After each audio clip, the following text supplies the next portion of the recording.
So I had like I brought the cookies from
I loved it.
Yeah. Been a while. It's been a while. Honey.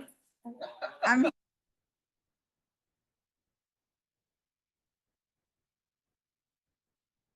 Mary Sandy. Hello.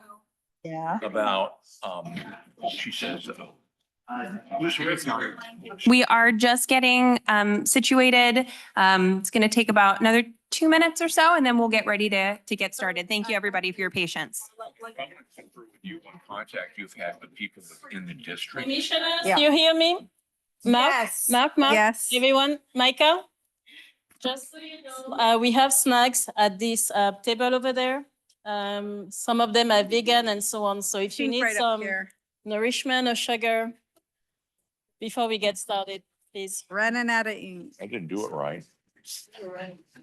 I don't know how to fold these. I can't quite. Sorry, but I'm not, this is my pay grade. I would just fold up down in front. Well, that's an I'll be honest, this Good. pink That's an marker option. is. Make a little tent. I flunked this in second grade. I couldn't do it. I don't know. how There, like this. visible. Is this good? It looks good. Yeah, is that fine? I don't know. Is it I've been legible? creating. Oh. Fine. It's gonna blow away with an air current. I It's gonna know, take it I away. know. But we tried. You then. Be happy. In a minute. Hooked up. Just Yeah, check you- back with me about 6 o'clock. you know. Yeah, don't- Oh, so glad it's over. Yeah. But, you know, Dad and other, you know, family, yes. There was. maybe it was 5 caffeine pills I took. I don't know. Just finally recovered from that and, you know. So anyway, I'd like to talk to you about your approach and how you do that. Yeah. So as far as. Yellow. Oh. Things like that. I have one set up thing that I that, like with the outreach, like talking about like our outreach. in the car, but I didn't The think. of- district. yeah. I went to 116. I couldn't bear that. I couldn't handle it again. Mainly when I'm doing outreach is when because when I, Official. yeah, Yes. because I wear many. Yes. As you know, like, and it's like, well, who am I? Oh, did you get my bio? by I'd the say- way? I did. I think that's 50-50. Like everything Yeah, else. like everything else. Exactly. So no. No, it looks sweets of great. Victory that. I do want to get some nice so headshots. generally- like the pictures. And I'm happy to do that by the way. You can take them on Wednesday. Yeah, It's kind of building up to this. well, I RDDD. Yeah. have quorum and get my So. books there, but. .org. Field of- Yeah, so, I usually, Davis you know. Community depends Network. on the event, like, for instance, the Got it. community outreach event. They were just- You know, They just that. allowed the You know, adrenaline. I mean, they were. Died, you know, but well, he was still, you know. Oh, and mine is Alman, AULMAN, Mark, all together at Gmail. Yeah. And, it's my first and last name 11 at o'clock. gmail.com. I think we can go ahead and get started. No. Yeah, sometimes we Where is he? talk about it. He's home, it's 11 o'clock here. Yeah, I'll think about like, cause there's different days, so. Thing about it never sleeps Mhm. and everyone's Oh, thank you. expectations is really. Heard from. Totally love. Yes. Oh, For ag. Natalie, I go by NJ. Yeah. Especially because. No, I mean. So it's my NJ Vondo, all in one word, at gmail.com. But it is, it's out and you get burned out eventually. And then this last cycle, I totally burned out. And now I'm like. When all the I wanna- Kristen? So applicable. When I said we thought he would be on there. Exactly. Well, my focus. Like that. No, you know, we tried that. We ready to start, right? I've been talking a lot about how sides of it.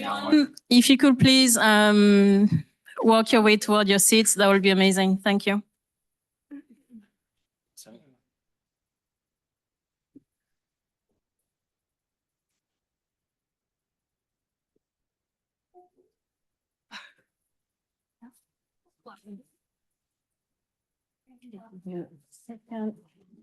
Before we start the meeting, I want to ask you to please silence your phone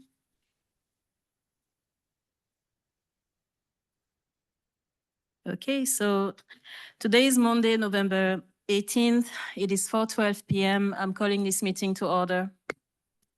So this is the Climate Action Commission. We are meeting in person in Woodland, and we have some members of the public and commissioners and staff, I'm guessing, also joining us online. So let's get this meeting started. Kristen, I think we're going to start with the roll call. Commissioner Reed, Here. Commissioner Daddle, Commissioner Ullman, Here? Commissioner Kim, Here. Commissioner Serena, Here. Chair Mbondo, Here. Commissioner Austin. Not present. Commissioner Alvarez. Not present. Commissioner Bennett. Here. And Commissioner Britton, sorry, is not present. We have ex officio member Morgan. Present. Ex officio member Fresquez. Not present. Supervisor Frericks. Not present. And Supervisor Provenza He's online. is present. Could we potentially switch to gallery view so that we could see everybody who's calling in online, please?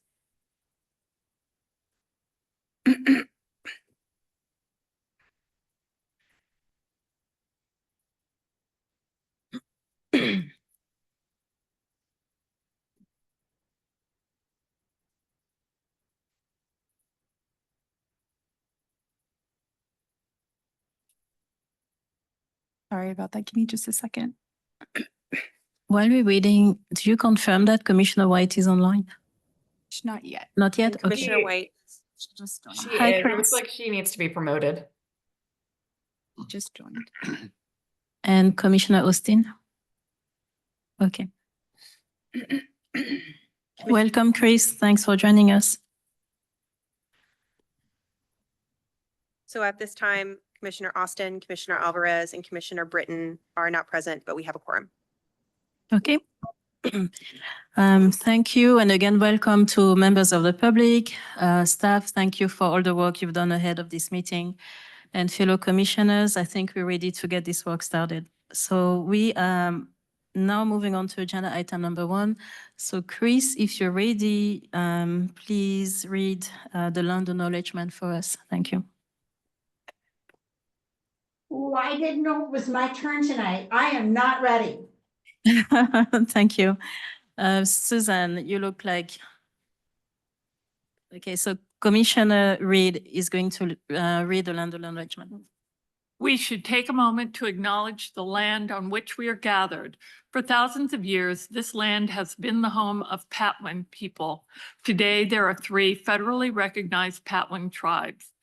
Kachil Dehe Band of Winton Indians of the Calusa Indian Community, Quetzal Dehe Band of Winton Indians, and Yochudehe Winton Nation. The Patwin people have remained committed to the stewardship of this land over many centuries. It has been cherished and protected as elders have instructed the young through generations. We are honored and grateful to be here today on their traditional lands. Thank you, Commissioner Reed. Agenda item number 2, approval of the agenda. Please refer to attachment B. Do we have any discussions on this? Any amendment? Staff, is there anything you want to address regarding today's agenda? And just to be clear, this is not attachment B. Attachment B is for the commission minutes. So this is just the approval of the agenda. Okay. So for the people in the room, you have the agenda already in front of you, and people online, the agenda is on the calendar invitation and on the website. Any update that's needed, any change? No? Do we have a motion to approve the agenda? So moved. Commissioner Ullman, Commissioner Reed, discussions, questions? No? We're ready to vote. Commissioner Reed, Aye. Commissioner Daddle, Aye. Commissioner Ullman, Commissioner Kim. Aye. Commissioner Serena, Aye. Commissioner White, Aye. Chair Mbondo, Aye. Commissioner Bennett, Aye. motion passes. Thank you, everyone. Moving on to agenda item number 3.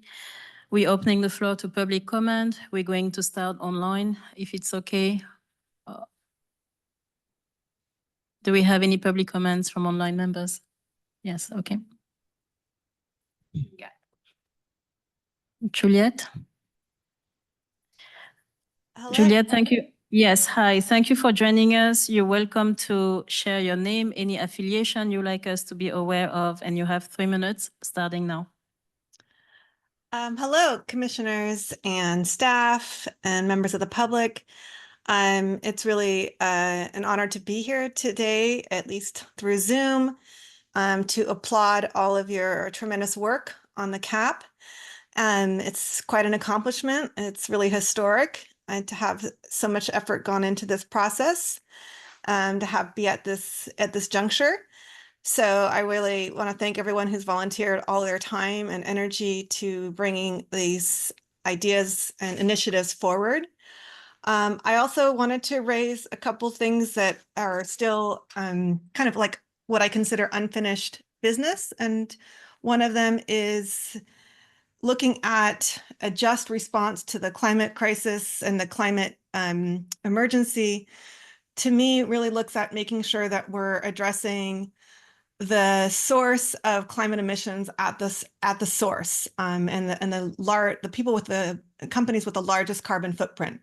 So last week there was a expansion of a gravel mine outside of Cape that was Granite Construction. These are the companies that are going to be excavating the gravel from the Cache Creek to build a highway to expand the I-80 expansion. So there's environmental justice issues throughout the entire project supply line. So I just wanted to encourage this commission to keep addressing the issues that are systemic, that are the root cause of the climate crisis. And that becomes particularly urgent as we need to change course. And that's what I asked the planning commissioners to do, is to really think about what it means for a just transition in the mining sector in Yolo County, and how can we ensure that the gravel that is mined in Yolo County really advances the goals that are being put forth in this climate action plan. So I think my time is up, so I'll leave it at that. But thank you for all your hard work, and I look forward to the conversation about how to move this forward. Thank you. Thank you, Juliet. Next comment online. Don't see any right now. Okay, and thank you, Julia. So we have a member of the public with us. Good afternoon. Thank you so much for joining us.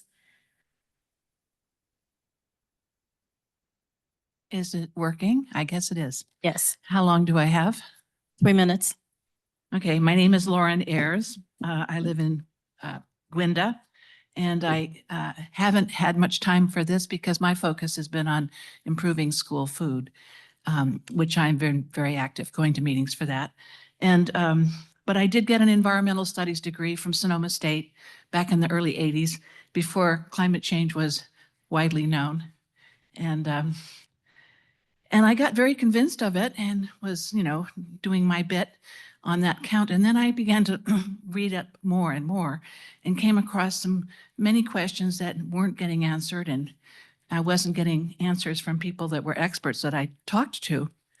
And so I brought with me to hand out to the crowds that were going to show up a leaflet about 9 myths of global warming.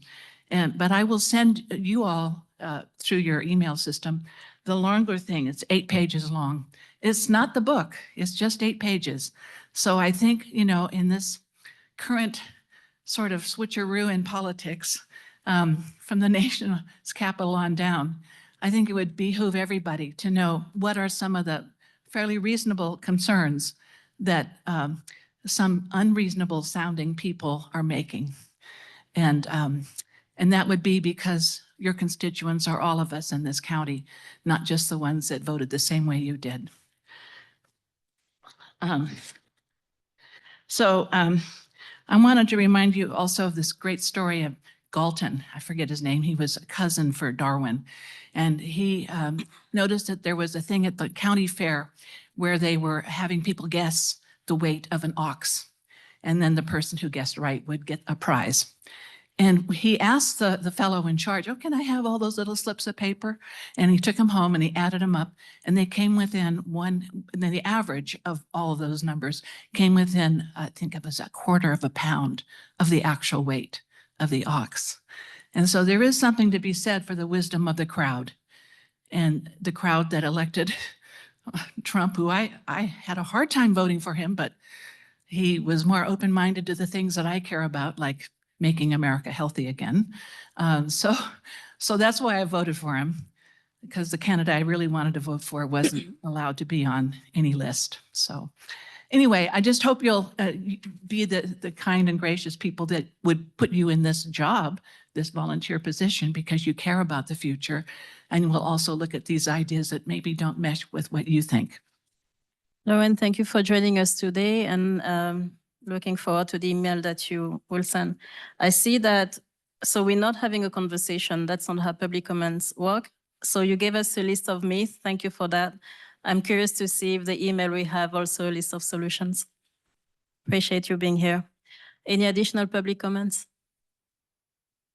No. So this concludes our time on agenda item number 3. We're moving on to agenda item number 4. Sorry, that's a timer going on. Here we go. So let's look at the minutes of October 28, 2024, commission meetings. And now please refer to attachment B. So do we have any amendments needed, corrections, edits? Any reaction online? My mic is working again. Do we have a motion to approve the minutes of October 28th? Going once? All motion to Commissioner- approve the minutes of October 28th. Vice Chair Kim, thank you. Do we have a second? Second. Commissioner Reed, thank you. Questions, discussions? None? We're ready to vote. Aye. Aye. Commissioner Ullman. Aye. Commissioner Kim. Aye. Commissioner Serena. Aye. Commissioner White. Aye. Chair Mbondo. Aye. Commissioner Bennett. Abstain. Motion passes. The motion passes. Thank you all. This concludes our time on agenda item 4. We are now moving on to agenda item 5. Please refer to, let's see, attachment C for 5A. This is staff announcements and reports. So Kristen, you have the floor.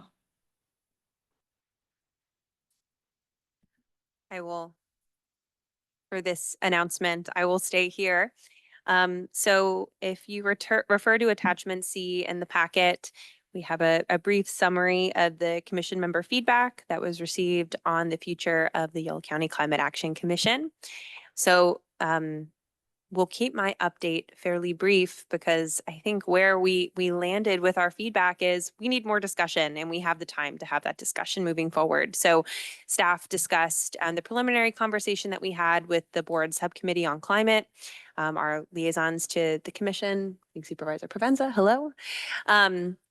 And we have, we discussed the timeline that we have before us to make decisions about what our commission looks like in this next stage of implementation. And we decided that this late spring, early summer, when most of our terms end up expiring and transferring over, that's really a better time to make this transition. And that gives us more time as a group to think through the best iteration moving forward. I'll share a couple of the key themes that we heard were, one, a need to really look at the use of ex officio members and how we can bring additional voices into the room as we move forward through conversations.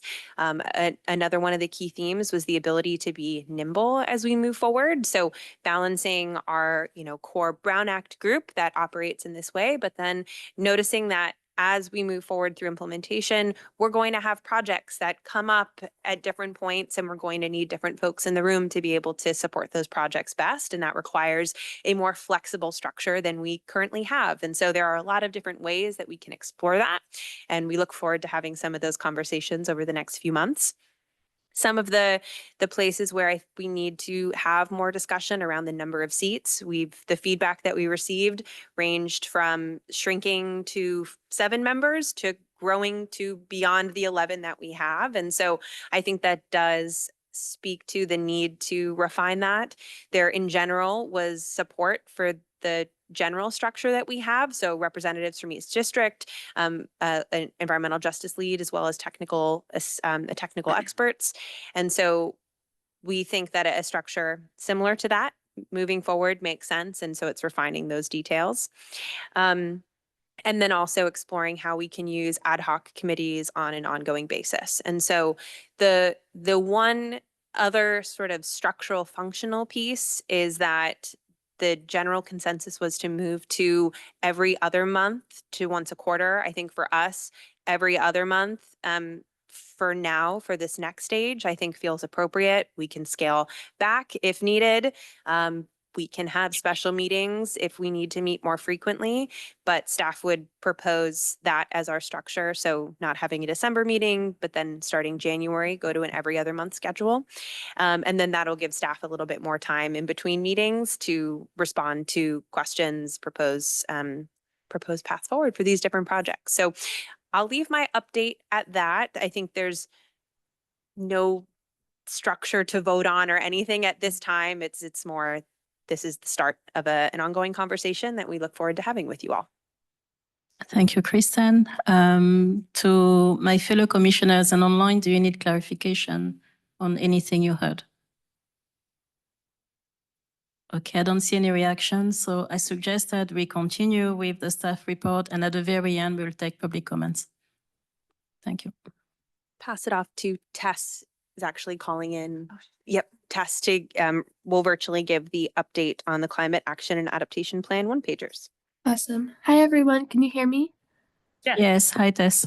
Awesome. I hope everyone's doing well. I'm excited to share today an update on our CAP one-pagers project. So, as you guys know, the CAP is over 200 pages long and contains information, terminology, and statistics that might be overwhelming to some readers. As we're committed to equity and accessibility, we believe that it's important to present information in a manner that can be understood by all. So in addition to creating an executive summary, the CAP at a glance, we plan to create a series of handouts that we will refer to as one-pagers on key topics in the CAP that will basically accompany the CAP and serve as little like summaries. So individuals don't have to like dig through the whole CAP to get to their niche area. For example, if they're just interested in natural and working land, they can just pick up the one-pager and know everything they need to know about that section. If you refer to attachment E, you'll have a little sample of what our team has been working on. And then the proposed list of one-pagers we have at the moment include a CAP at a glance, which will feature just general information about the creation and purpose of the CAP, as well as an explanation of like mitigation and adaptation and information about the county's jurisdictional control. We'll also have the CAP overall, which is like just a summary document that will feature the purpose and objective of the CAP, in addition to its guiding strategies. We'll have one for the farm worker voices, one for natural and working lands, one for community engagement, one for our strategies and measures for each strategy, and then a what can I do, which is a document that will provide immediate resources to the community, individuals, homeowners, on how to start making immediate changes and contribute to the goals of the CAP. So yeah, our team's been chipping away at putting those together, and we hope to have those done in December, and they'll be available in both English and Spanish. Thank you. Thank you, Tess. Commissioners, Commissioner Kim. Yes, thank you, Tess, for that update. I'm looking at the CAP at a glance document, which looks great. knowing that we're going to print this one pager, I was thinking it might make sense to also print stuff on the backside. So we can just maximize, the real estate. And if we're already going to be printing one pagers in Spanish, like separately from that, then totally cool. But if we want to expand, my thought was I really liked hearing what can I do, like that section. If like on the backside of the CAP at a glance, it's like, what can you do? Here's some immediate actions of what you could do if you're a homeowner, blah, blah, blah. And then also, like a timeline of like what you can expect, like what's next, of how you can engage in the future. Yeah, just providing them an opportunity to take action, because I think this is, good information. And then if there's a way we can do a more direct call to action. And then I imagine for all of the individual CAP strategy pages, so like for natural and working lands, same kind of concept, like the front page is like information, but on the back side could be like call to actions of what people in the ag community can do. Commissioner Kim, so for clarification, you are suggesting one sheet, but double-sided. Yes. Okay, thank you. I mean, utilizing, both sides. Thank you. Commissioner Dattel? Yeah, I think these really need to be field tested on populations who are not familiar with any of this lingo. So I don't think they should really go straight from the staff to us without some, if you guys can find people outside your orbit who, really are unfamiliar with this, because I know I follow directions written by people who are assuming I know way too much all the time. So I really think field testing these would be a great idea. Thank you. So I'm asking clarification to the staff at this point. So this is how we've tried to operate as well, meaning engaging with the public, getting the feedback, and then course correcting. So are you confirming that you will be able to do the same thing regarding the CAP at a glance once it's out? Yeah, we can definitely do that. These are great ideas. Thank you both for bringing that up. Julia, Andrea, and I would be happy to explore that, how to get these out to the public and to get that feedback before we make them official. Okay, that sounds great. So that means that the first batch that you print will probably not be huge in terms of the number. Okay, so thank you so much. Any reactions online? No? Okay. So I, suggest that we now receive the update on the Community Climate Action Fund. And like I said, at the end of the staff announcement and reports, we'll take public comments.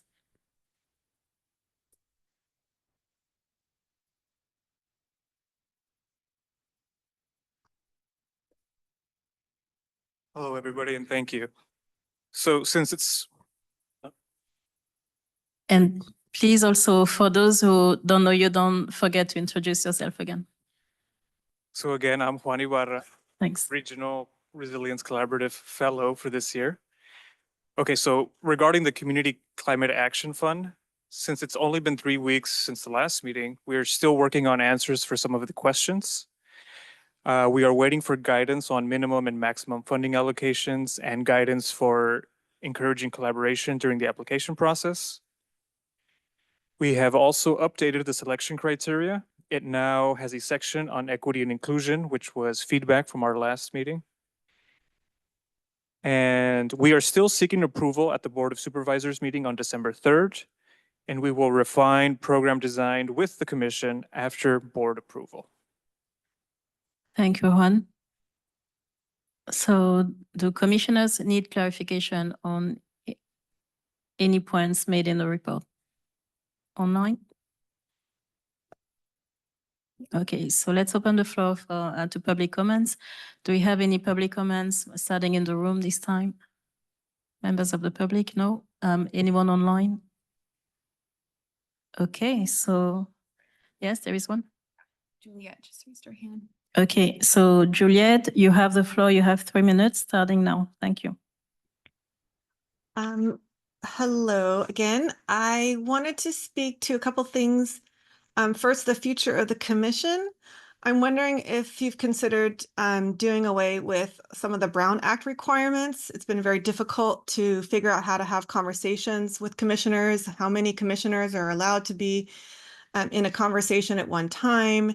So I don't see that there are legally binding decisions being made by this commission. I realize that the guidance is very important and valuable, but I don't understand why it is subject to the Brown Act. Maybe we could get some clarification on that, because it does feel like the Brown Act is actually prohibiting and making it harder to have collaboration when people are worried. Commissioners are worried if they're violating the Brown Act.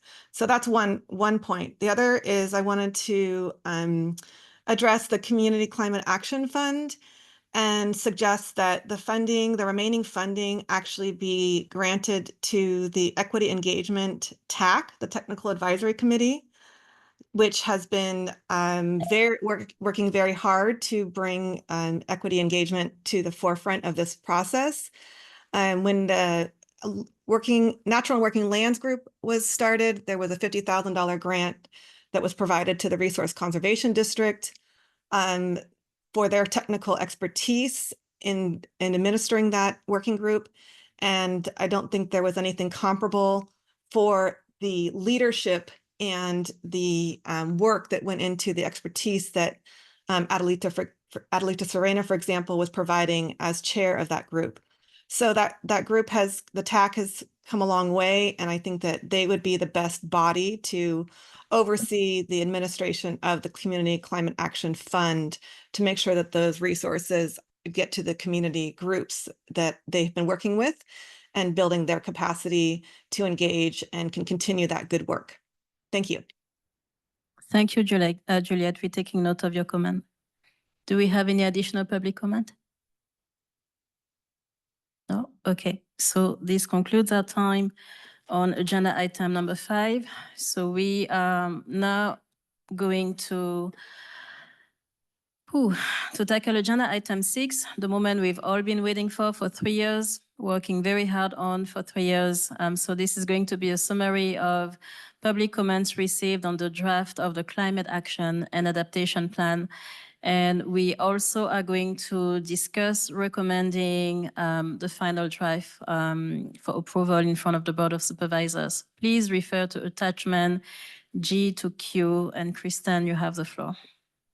Thank you. I think we set a record for the most number of attachments ever on an agenda today. So congratulations, everybody.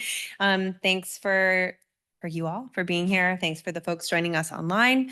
It's been a long time. It's been a really long process. And so grateful that we get to be here today and discuss potentially sending this plan off into the world for implementation. And by sending it off, I mean for us to immediately turn around and start implementing it. So today for our presentation, I want to really give us take a step back and look at our progress to date. The staff report for this item includes a lot of information that I know is old news to you all who have been walking through this process for 3 years, but for everybody else who's joining us and calling in online, we want to make sure that we're taking a time to, before we recommend a plan for adoption, to talk about all that went into it. And so if you go to the next slide, Julia. Thanks. I'll give a quick overview of what I will talk through. So we'll start by talking about the CAP development timeline over the past several years that got us to today, talk about some of the work to date. So both looking at reminding everyone of our advisory structure, who all participated in the development of the planning process, and then looking at our outreach and engagement process to date. Walk very quickly through our tiered implementation framework. So really this CAP, as I'll talk about at other points in the presentation, adoption of this CAP is adopting and approving a framework for how we are going to move forward. That's really what we have here. So we'll talk through what that framework looks like and the different components of it. I will come back to the themes from public comment towards the end. So we'll talk about the schedule up front and then save the comments for the end. And then we'll talk about our proposed timeline moving forward. Next slide, please. So we are going back to September 2020 is when the climate emergency declaration was passed, but that was not the beginning of this process. The climate emergency declaration was the result of years of really incredible activism and engagement with the county by many of you all. And so we're so grateful that all of that work many years later brought us to today. So obviously that resolution for you all created our carbon negative footprint by 2030 goal and created this commission. We were able to receive approval for our contract in November 2022. Obviously in 2020, there was a lot going on in the world. The work was delayed somewhat by the pandemic. And so it took us some time to get a full scope of work together. But I am still, when I look back 3 years ago and you all were developing the scope of work for this plan that we now have, it's really exciting to think about getting here. The planning process officially started in January of last year, 2023. We kicked off our public engagement process in April of last year, did 3 rounds of workshops overall. The first in June of last year was our What is the CAP? Just sharing some information about it with the community, getting folks involved in our work more broadly. November of last year to January of this year, we did 12 different community-based conversations to dive into some of the specific strategies, measures, and actions. And then you all in February of this year gave a tentative approval to our CAP strategy, measures, and actions list. Next slide, please. That got us to drafting a plan and getting a plan out into the world for public review. We did a slightly over 30-day public comment period this summer that included public comment workshops, surveys, and then staff have been spending the last several months integrating that feedback into the final plan that is before you today. Next slide. To remind everybody of the folks who have been participating in this process, we have our commission with Yochidehi and UC Davis as our ex officio members. All of the strategies, measures, and actions that went into the final plan were reviewed by the county green teams, about the 25 staff members who are going to be working with the sustainability division on implementing the CAP if it is adopted.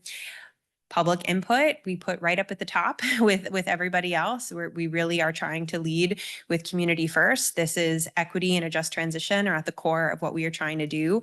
And we take public comment and public engagement incredibly seriously as we move through this process. And then we have our 2 engagement committees. We had our Equity and Engagement Advisory Committee, which was comprised of our 5 community-based organizations. And I just want to take a moment to thank all of them. So we have Cool Davis, the Center for Land-Based Learning, the Davis Oddfellows, the Day Chloris Resource Center, and the YOLO Food Bank. Can we give a round of applause to our community-based organizations? Many of them are calling in today, and I just cannot thank them enough for all of the work that went into this, along with Adelita Serena as the chair of our Equity and Engagement Advisory Committee. Just all of the work that went into shaping outreach and engagement events and do I have a comment here from Chair? Did you mention the Youth Commission? Not yet. So we also, in addition to Adelita as our chair, Bernadette Austin as our co-chair, we had Suzanne Reed. We also had community, we opened up a community recruitment process and also had representatives from our youth commission. And so we've, along parallel with the conversations with the commission about where do we go from here, as Commission Member Austin provided an update on last month, the E&E TAC is also just thinking about where do we go from here as we move into implementation. But the work of this group cannot be understated. We're so grateful for all of the ways that they've shaped our engagement with the CAP and then with our CAP and climate action efforts more broadly. And then on the Natural Working Lands Advisory Committee side, it's a huge shout out to the YOLO RCD team. Some of them are also on our call, I believe. So Kate, Riza, and Heather Nichols from YOLO RCD were bringing together thought groups, doing interviews, and writing large sections of the plan. It's been amazing to have the engagement of our ag community in this process as we've moved through. And I really think we've come up with a really creative model to think about nature-based solutions that I am excited as we move into implementation to hopefully share more broadly as we move forward. So, and to our commission members who participated in that process as well, thank you, thank you. So that's and this is not everybody. It's like so many folks really spent a lot of time on this process. And so enough thank yous do not exist for me to appreciate you all for getting us to this point. Thanks. Next slide, please. So I just want to briefly touch on our outreach and engagement. This is just an incredible thank you to the community and to our many, many community partners. In total, between our tabling events, presentations, both in person and virtual, and then our workshops, we did 82 events around the community. There are so many amazing community organizations and resources that have come forward to ask us to come present at events, to share our resources with their communities. And so this is an amazing effort from a lot of people to get out into the community. There's so much more that I look at and I say, oh gosh, I wish we could do even more. But we had over 200 community members participate in our workshop series, over 1,000 community members participate in our various surveys.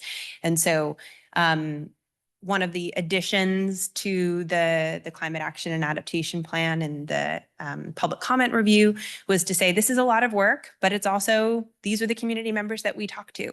It's not fully representative of all parts of the community. There are always additional community members to talk to and to get perspectives from. And so the public comment that is reflected in the climate action and adaptation plan is reflective of the folks who participated in that process. Next slide, please. And so all of this input from the commission, our green team, community partners, advisory committees, and the public got us to the tiered implementation framework that is before you today.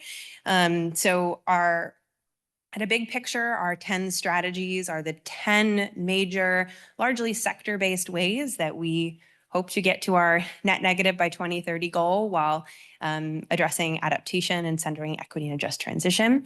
There are 10 strategies overall. This is not all elements of our work are things that can be measured.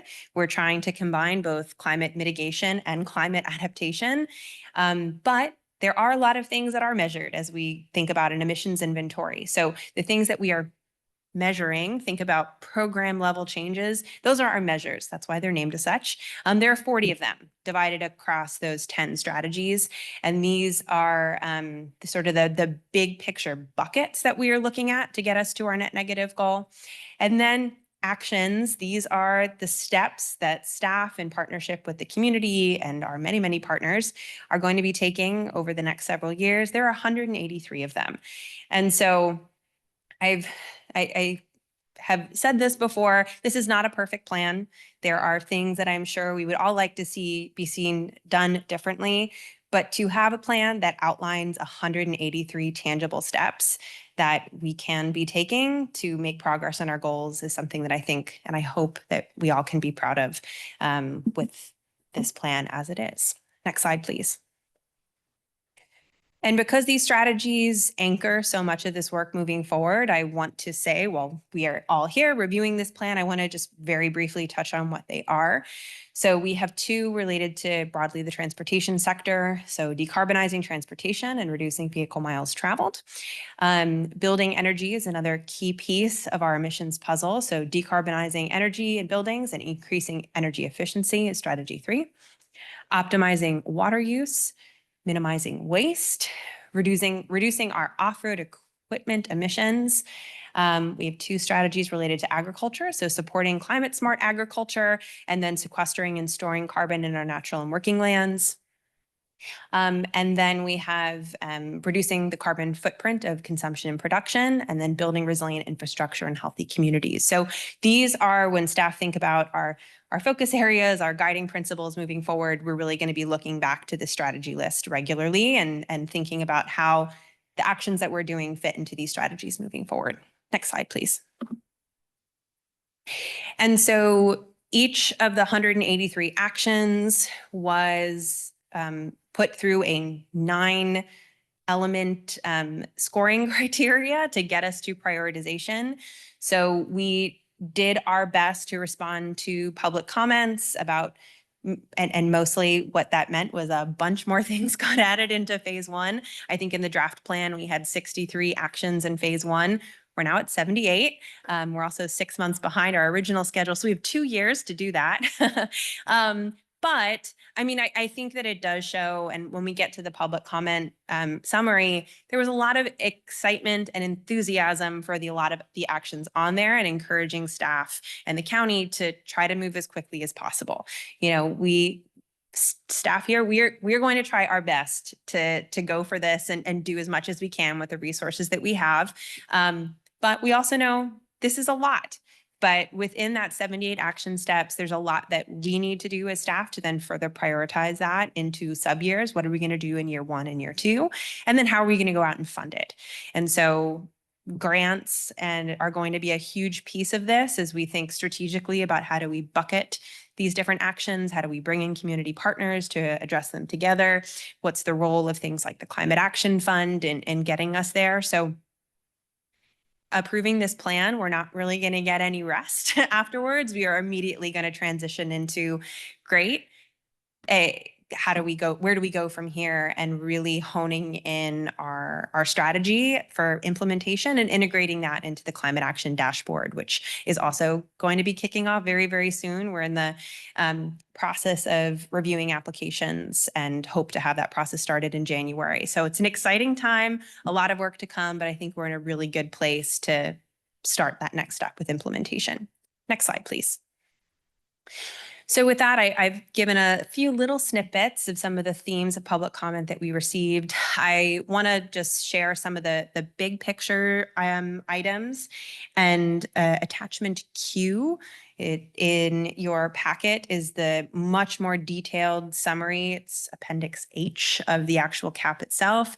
That is where we summarized the big picture comments received, as well as detailed line by line every single change that was made to the CAP to reflect the public comments that we received, about 60 of them in total. So the comments that we received were from the commission, our online portal, which includes the community members, partners, and then our green team reviewed the strategies, measures, actions as well. At a big picture, as I mentioned before, there was a strong support for bold mitigation strategies. So some of the commonly requested items were building incentives for both electrification and transportation of buildings, with a focus on how do we make any programs or any funding as equitable as possible, with a prioritization for low-income communities and historically disadvantaged communities within Yolo County. How can we support and expand solar and wind production while acknowledging our ecological and cultural resources and ensuring that any development is done very thoughtfully in those spaces? And then providing additional support to producers who are interested in climate smart agriculture. Again, it's not pushing producers to make that change, but how can we provide additional support, technical assistance, funding to the producers who want to make those changes to enable them to do that? Equity and a just transition, and ensuring that any programs that come out of the CAP have that framing, that equity and just transition framing is not just something for CAP development, but it is also used for CAP implementation as well. One of the things that we discuss in attachment Q, Appendix H, the summary document, is that for some of these comments, there was no change to be made to the actual draft CAP itself. That doesn't mean that the change or that the comment was not noted, acknowledged, and is going to be used by staff. And so in the summary document, we tried to say the ways in which the comments that we received will help shape implementation moving forward. And so this was a key place where we want to make sure that any of this feedback is incorporated into implementation when we get there. So some of the other items, expanding subsidies for low-income community members and ensuring that we continue to have ongoing collaboration and partnership with the Ochodee Winton Nation. And thanks to Sarah Morgan from our ex officio member for Ochodee, who's been incredibly involved in this process and working hard to collaborate with the county on grant applications over the last couple of months. So thank you, Sarah. Next slide, please. Another key element was ensuring that community engagement continues moving forward. We are so grateful that Andrea is here as our Equity and Engagement Fellow for this year. Tess, last year's Equity and Engagement Fellow, has been able to stay on with us in a part-time capacity, and we have Julia supporting this work as well. So we are slowly but surely, we're putting together the resources to continue this work, and are excited to continue to explore with the E&E TAC. As we've discussed with that group, we need to think about what that looks like and the best way to shape that technical advisory committee as we move into our implementation process. But there were calls to ensure that there's continuous feedback mechanisms and transparency. And making sure that when we're putting together content that it's visually appealing and user-friendly. And we're very excited to have the CAP dashboard. Have taken on ownership of the CAP portal and are hoping to, as much as possible, use that much more nimble web content space for a lot of our communication moving forward. We got a lot of questions around charts and how the data could be interpreted. And so in Appendix H, I'm not going to go through each of them right now, but there are a few different clarifications. Nothing changed, but there were a few places where two charts that were on different pages were put next to each other to much more easily convey the picture that was trying to be conveyed by charts. Some titles were changed. And so we tried to, as much as possible, clarify when there were public comments about what am I supposed to be getting from this? We tried to make those clarifications as we went through. We hope that as you read this, it feels a little bit clearer moving forward. And then another piece of it was around cost estimates. And we will get to this in a few slides when we talk about the action itself. We made some clarifications in Chapter 7 around funding and financing around what this CAP is, and what the budgets are currently. As we know that this is going to be a all hands on deck process. We've talked with this group and with the Board of Supervisors about what we think annual costs will be for implementation.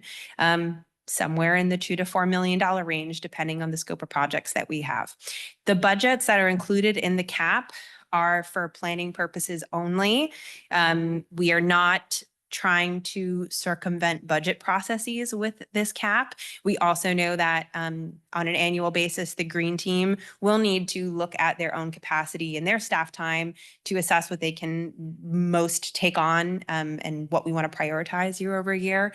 So we provided some more of those clarifications in the draft plan itself to not confuse folks. Some of the questions were, why do we only have a budget for year one? What happens after we approve this? It's going to have to be an ongoing process. Staff cannot, with 70 plus actions, we can't say exactly what we're going to be doing next year. But this time next year, when we start thinking about budgets for fiscal year 26, 27, which, oh my goodness, how is that possible? We'll have a much better idea and are going to be in a better place to set those budgets on a year-by-year basis. We're also trying to think strategically about how we leverage grant writing support. And so this plan does not have all of those pieces detailed. Staff have been for several months now, though, discussing what that process is going to look like and are excited to continue that implementation conversation with the Commission. And as I mentioned, approximately 60 changes were made to the draft plan based on the comments that we received. Next slide, please. And so the proposed timeline moving forward. So if the Commission recommends adoption of the CAP today, we plan to present the final CAP, including the English and Spanish versions, which the DeCloris team is still working on translating, by December 3rd to the Board of Supervisors.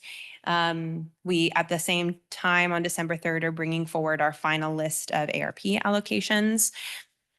January 2025, we would launch the development of the CAP tracking dashboard with whatever consultant ends up being selected from that process. Releasing the CAP one-pagers, I put that on here, but I think that is a flexible date. Getting the content right and making sure that it is accessible to the community is our #1 priority. So that if that date changes, fabulous. And then December of this year through December of 2026 is phase 1 implementation.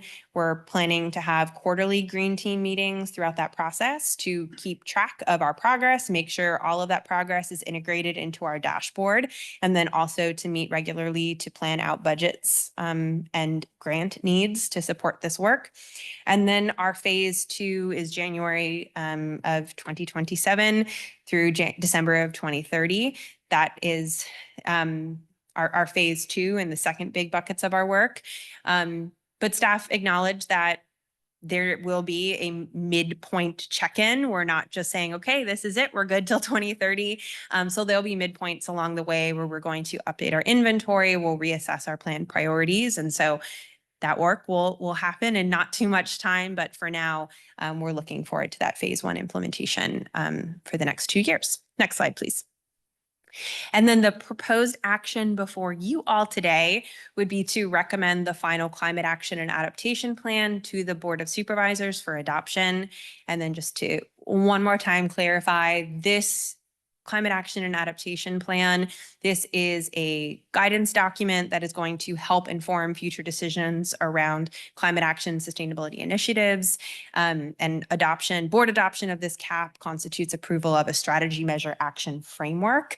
It doesn't specifically obligate funding to particular actions. We will have discretion to come up with our strategy moving forward, and all of the budgets in here are for planning purposes. So with that is my very long overview of the past 3 years of work, or maybe it was very short given it was 3 years of work, who knows? But I am happy to answer any questions about this that any of you have. Thank you for the time. Thank you, Kristen. Could we please give a round of applause to the members of the Yolo County Just community, the staff, all the partners who joined us on that. We had the support of the supervisors as well. This has been 3 years in the making, lots of activists involved, including our youth. So please, a round of applause to have made it this far. And thank you everyone involved. So now I would like to invite you all to please take a deep breath because we are not half done. So now let's talk. So you had a summary of the public comments, a little bit of the work that was covered, an overview of the changes that have been made. So who has questions? Who needs clarification on what? Who would like to get started? So while you're gathering your thoughts, I have a question for you, Kristen. So first, for me, one of the highlights of the 3 years of work has been the incredible feat of getting 25 county staff members, basically the creation of the green team. So again, they cannot hear me, but next time you meet with them, I think that I hope I speak on behalf of the rest of the commission in thanking them for their interest and for understanding that this work is, again, intersectional. So it's something that benefits all departments. And this is amazing. It's not happening everywhere. So for me, that's one of the big highlights. And my question is about that. So December 2024, from that point on, the Green Team will start meeting quarterly. And I wonder if that means that the Board of Supervisors and the Commission, whichever iteration is going to be, will also get a quarterly report from the Green Team in terms of these are the actions we've taken in the past 3 months, and this is the direction we're taking. And I think that is our current thought, and we'll work with the board subcommittee on climate to identify the best frequency of report outs to the Board of Supervisors moving forward.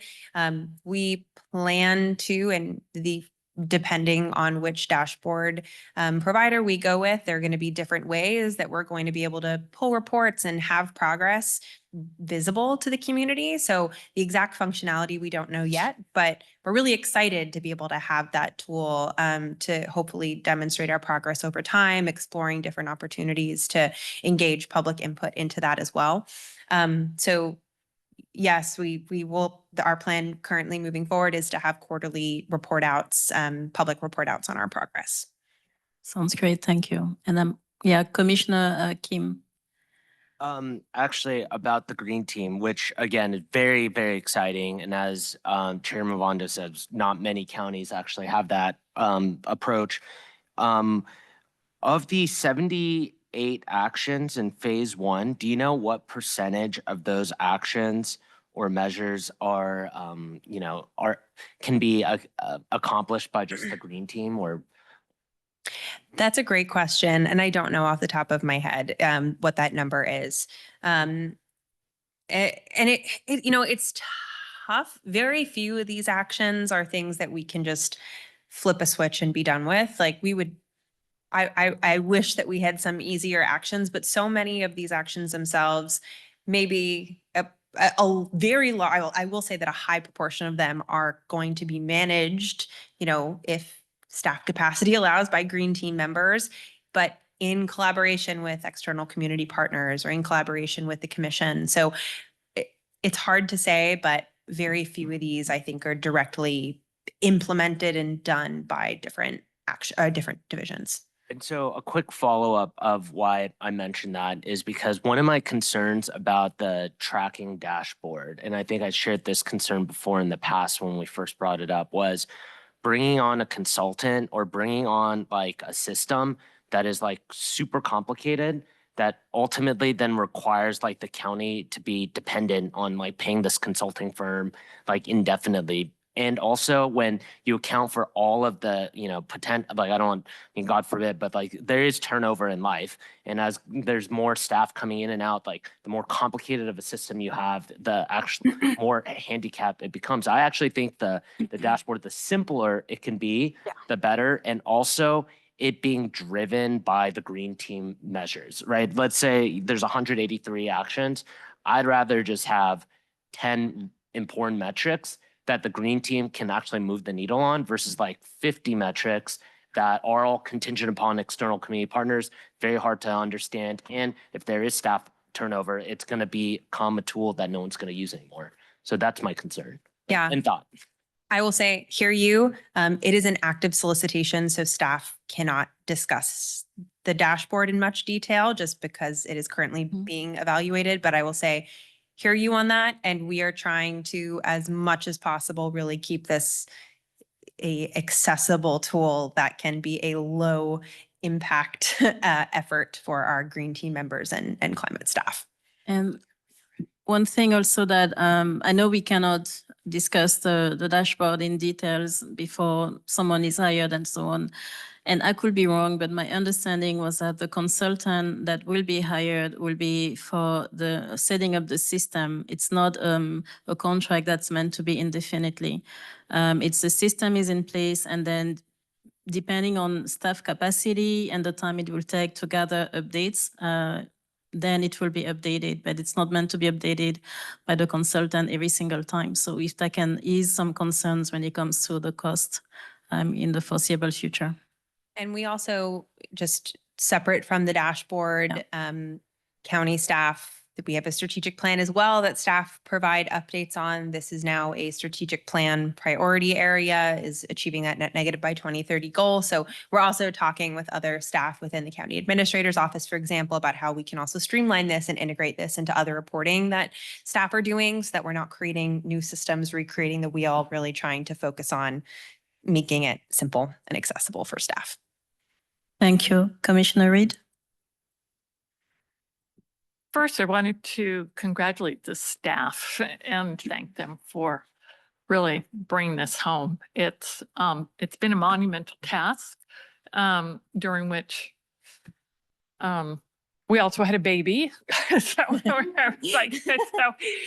been a very productive 3 years with people stepping up as needed. So thank you all. It's and the outreach in terms of the magnitude of the meetings that were held and the tablings and the showing up and reaching out were phenomenal. And I think really a standout relative to any other public participation plan that I've seen activated over my career anyway. I think the idea that it could be the constant balance has been achieved by the plan. I know it's a big plan. I know it's got a lot of measures, et cetera, but it is the framework, and the report provides the documentation that supports how we got there. So that's our fundamental route. And then simplifying the communication and the dashboard and the way that we express it and activate the public is it will support that. But we have a lot of work to do in terms of how do we simplify, and how do we activate and focus. And so I think for anyone that's concerned about the length of the plan or the number of measures that are in it, I think just to think of it as our, as our foundational piece from which we will continue to draw over the next 10 years. So congratulations on that. It's a lot to take in, and I know it's been a lot for us to convey to the public in terms of what it is that we're trying to do and how it impacts them. And now I think it's just going to be a matter of deciding what pieces of it are applicable to what target audience that we're dealing with. And I think you've done a great job, and especially in the community fund and in the regional collaboration, et cetera. We'll begin to have a better appreciation for how we work with each entity in terms of these measures. So it's a lot of slicing and dicing, and I know it's a lot of work for the staff, but I really support the approach that you've developed. So I commend you, and I really have nothing to say about I don't have any criticisms or comments about things that should be different. I think it's great just as it is, and something that we can be proud of, and also proud to share with other jurisdictions as they go forward in this work. So thank you. Thank you, Commissioner Reed. Commissioner Serena. Yeah. Hi, everyone. I just also want to say thank you. We've come a long way. We've done a lot of work to get here, but the big lift is still ahead. One of the things that, I think is going to be important is messaging to our communities, in Yolo County, even with some of the one-pagers, because we're again engaging our community, asking them to be involved as well. And kind of that question, like, what can you do? Well, I think it's important to be, we have to formulate our messaging to the community. And I do think the equity and engagement tack could help with some of that. And, I know we're all thinking what roles and where do we stand? I do think that equity and engagement tack can, help with some of the messaging, and so that it resonates and it captures our communities in a way that can, they can see themselves in the solution, as much as the county is part of that solution as well. So I say that because this is such a big lift, and again, all hands on deck for the next, implementation process.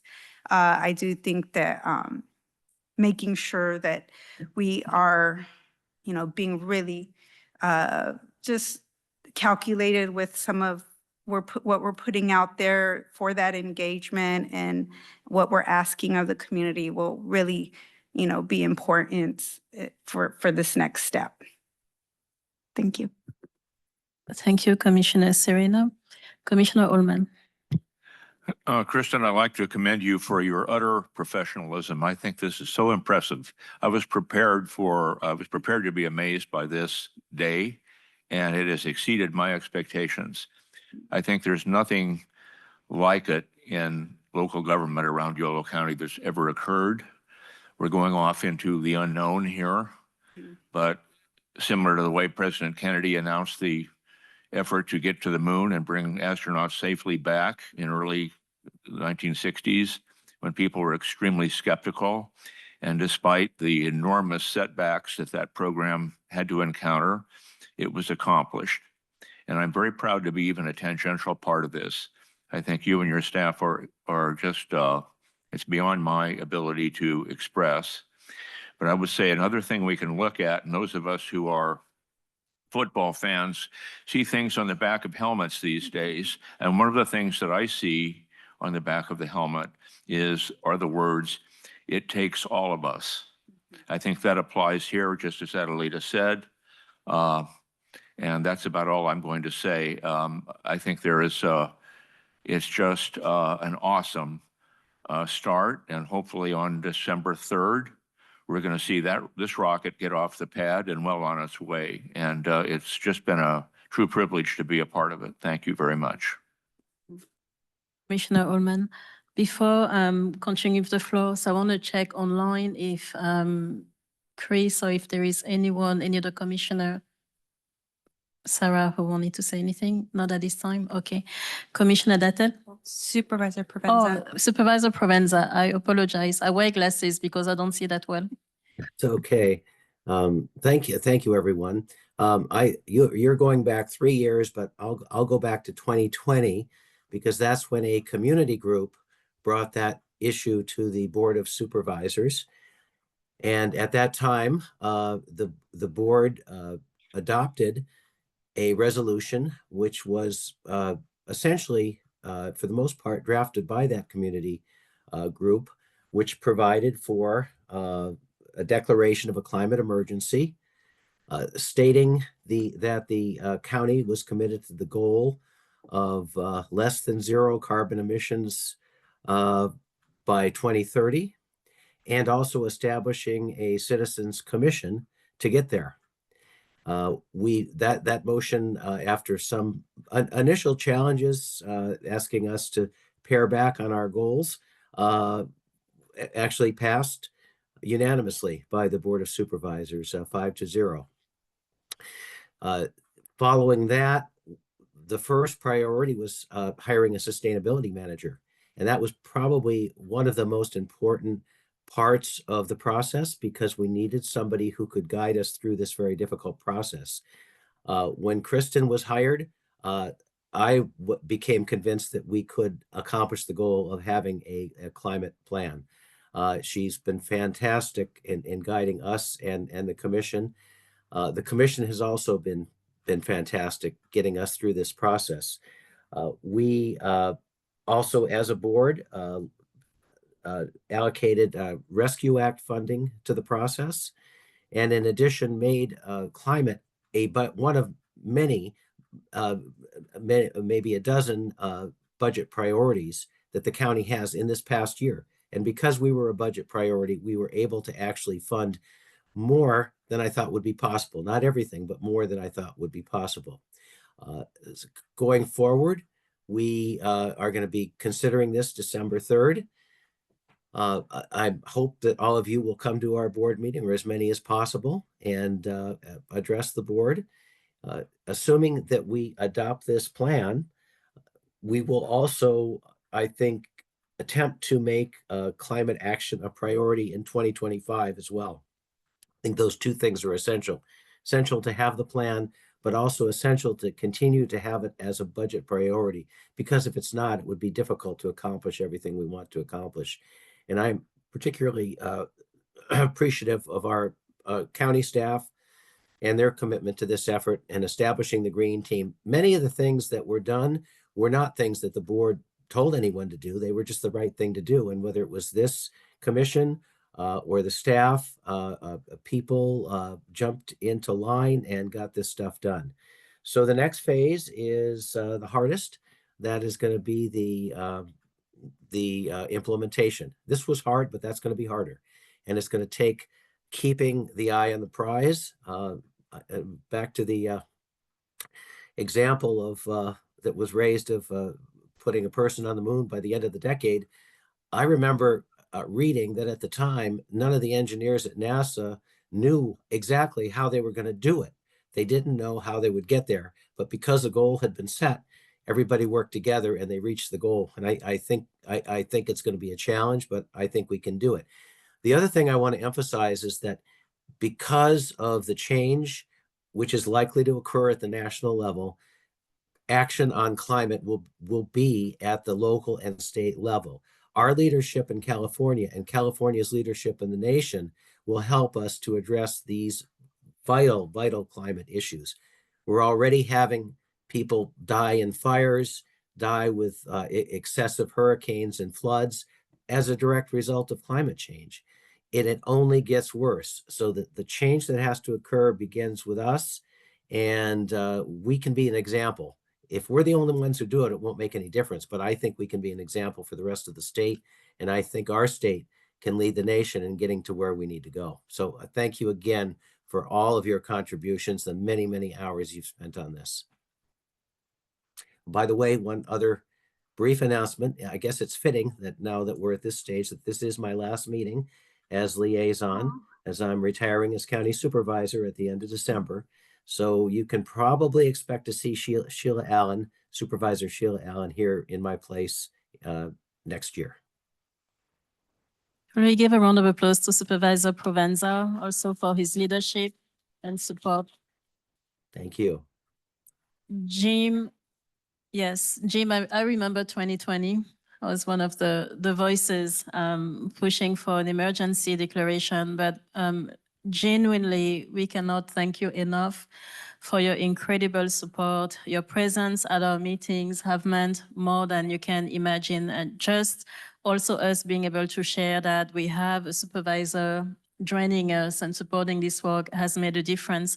And I can tell you, because I heard it from other people outside of Yolo County, that the hearing of your involvement, Lucas' involvement has opened doors in other places as well and has inspired other elected officials to be more involved. Again, thank you so much for your years of service, your passion for this topic, for, you know, advancing and helping climate action be integrated in the county's operation. So I will do my best to respect your space once you retire and try not to bring more work your way. So thank you so much. Thank you. You're very kind. Kristen and then Commissioner Reed. And I'm feeling terrible because I mistakenly thought we had one more meeting with you, and this is not an appropriate send-off for just the incredible amount of work that you've put into making sure that this is possible, from getting a full-time sustainability manager position funded, to putting the ARP funding forward, to coming with NJ and Adelita and I to conferences to talk about this work. I mean, the questions that we get most often, as NJ mentioned, is how do you get supervisors to come to these meetings and participate in this capacity? And it is the game changer for us and for this work, is to have had this steadfast support over the entire course of this process. And so we are so incredibly grateful for you and your guidance and support in getting us to this point. And you are deserving of a much more celebratory send-off than this one, but we'll continue to find opportunities to shower you with appreciation. But thank you for everything. That's okay. The success of this plan is it would be reward enough. But I didn't know this was my last meeting until somebody said it was December. There was no December meeting. Oh, that's right. Okay, so there's so many news today. Also, I need to mention the creation of the climate subcommission within the Board of Supervisors. That's also, that's been amazing. And Commissioner Reed, I know you want the floor. I was just going to tell a story that some of you may not be familiar with, and that's that when the resolution went before the Board of Supervisors for consideration, the way it was drafted included a provision that said the board would consider establishing a commission or a group to oversee this work. And the group of folks who had been advocating for the resolution, of which Adelita was also a part, sought support from Supervisor Provenza to make it required that the board would establish a commission that would oversee the work of the plan. And so he introduced that amendment to the resolution, and it was adopted And that is why we're here. Yep. So thank you again. You're welcome. Thank you, Suzanne. Vice Chair Kim? Yes, also just want to double down on huge thank you to Supervisor Provenza for being here from the very beginning of the commission formation to this exact point. And as Susan mentioned, even before the commission formation, you have been engaged in every process. You've been the most engaged supervisor, just as a matter of fact. And I think a great example of how our local leaders can really prioritize, climate action and just be engaged throughout the process. So again, a huge thank you for just your leadership and engagement. Thank you, Andrew. Wow, like I said, deep breath. Okay, Commissioner Dattel. So I just add my thanks to everyone who's been part of this process. Since you saw me last, I've become a grandmother. And Congratulations. and Phoebe is right here in Davis. So she and her parents live in Yolo County. So this plan means a lot to me as having a direct impact on her future. So again, from the bottom of my heart, thank you, Supervisor Provenza. Thank you, Kristen. Thank you, fellow commissioners, Civic Spark fellows, and everybody else. Welcome. And I just had one substantive thing I wanted to say, is I would, as an academic myself, I would really like to see more use of connections to UC Davis, connections to Sac State, connections to community colleges, connections to elementary schools. I mean, I think we could go forward with a list of some of these actions and then ask for help in matching up with people who are interested in doing community engagement kind of work at these various institutions. And I think we all want to drive the education part of this. And I think there might be some really great opportunities to enhance our actions by strengthening those connections. I just ditto. We've had some conversations around how we can coordinate with policy clinics to try to explore that exact question. And so we welcome any additional connections that folks have, and we'll follow up with you on some additional thoughts on how best to achieve that. But we have incredible resources here between community colleges, UC Davis, and our neighboring universities, and want to make better use of those connections moving forward. I appreciate your comment, Robin, as well. So I had mentioned at the last meeting, like that I appreciated the involvement of the Youth Commission, but I was also hoping for more student voices moving forward. So following up on what you shared, and just for the benefit of anyone listening and the commission, so there are many students and professors interested in the CAP. High school teachers, university professors, and several with whom I've had conversations and have been asking if there is anything in the CAP that they can take on as a school project, as something that, that they can do with their students. Again, quick examples, UC Davis, as you all remember, has a community development department. I know of some PhD students that have looked at the CAP, and Kristen knows some of them, but they are more outside of the people that you know, who have been looking at the CAP and looking at some elements that they can take as a PhD, as part of their PhD thesis, for example.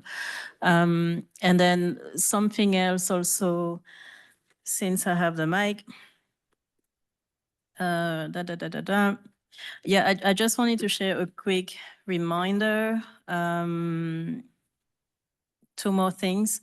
So when we're talking academics and universities, community colleges, I also want to, we talked about what I'm going to say early when the Climate Action Commission was created, but trade schools as well. There are many sectors that are wondering how they can have more energy saving and energy efficient practices. And this is what the CAP also brings to the table. It's also how to use less energy, how to save money on energy, electricity bills, and so on.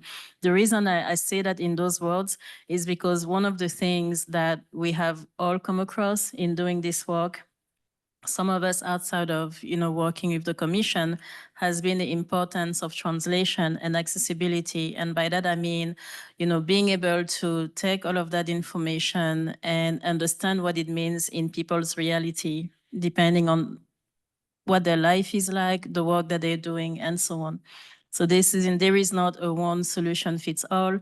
There is not a forcing one specific solution down the throat of people, forcing it on people, which is why this entire process was community driven, going to the community, taking the feedback, and then integrating everything that people have said, our farmers, our business owners, our parents, and so on, and creating a document that reflects the solutions that they said they want to see in place. So it was important for me to add that as a reminder.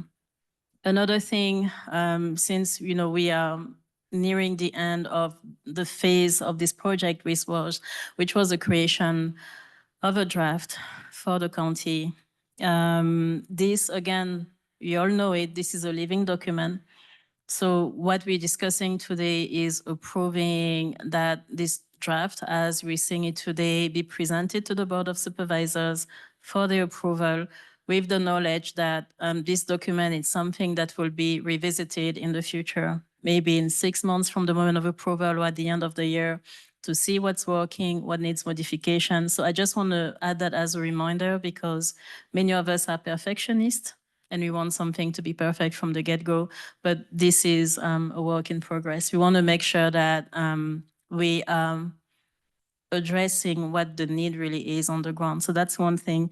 Secondly, another reminder, so the Climate Action and Adaptation Plan is not a silo.